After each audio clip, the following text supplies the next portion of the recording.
السلام عليكم ورحمة الله وبركاته. ولا يعني واحد كسور دواتان بيشكا عبد الوهاب ارت جاليري oo run ahaantii sawir gacmeedyo badan ayaan ku soo bandhigaa. Sawirkan waa sawir yar oo aad iyo aad xigmad ay ka dambayso aynu macnayni doono. laakiinse sawiro waaweyn oo mar hore aan soo bandhigayna way ku jiraan maaragtay channelkayga oo waad ka daawan kartaan haddii aad rabtaan. balse sawirkan yar ee xigmadda weyn xambaarsan waxaan ku qoray oo maaragtay tawxiidka laa ilaaha ila allah maxamedun rasuulallah. markaasi haddana sideed u qurxisaa baan nidhi oo maaragtay undhu u soo jiitaa. marka sideedaba af carabigu luqadda carabiga marka la qoraayo sideeda waaba arti weeyaan.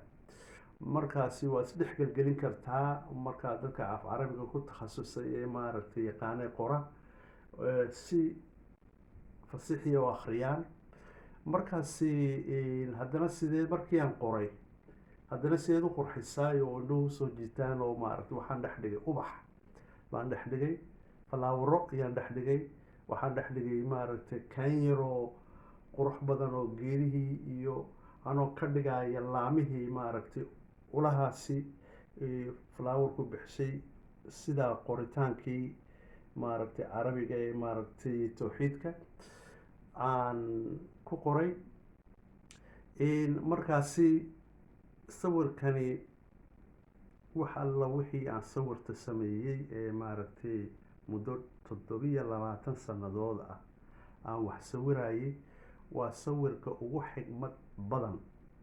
sawiro waaweyn oo 3 mitir iyo 2 mitir iyo waxwaanse sameeyey oo maaragtay noocyada maaragtay wabiyaal iyo buuro iyo maaragtay dad iyo maaragtay diya dhaqan iyo waxaasi. laakiin sawirkan maadaama uu yar yahay haddana waxaa ila yahay aniga sawirka ugu wanaagsan ee ugu qurux badan.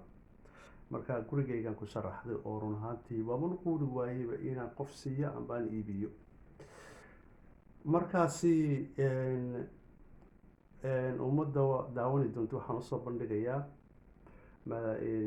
channelkan cabdiwahaab maaragtay art gallery. waxaad ka daawan kartaan dhammaan sawiro badan oon sameeyey oo maaragtay cod ahaan ku duubay oo ka hadlaya taariikh iyo dhaqan iyo history iyo waxyaabo badan. sawirkanna waa sawirkan taanbuu daba socdaa. markaasi ani ahaantay waa sawirka ugu xigmad badan intaan sawir sameeyey. daawasho wanaagsan. haddii aad ka hesheen laagareeya comment ka bixiya.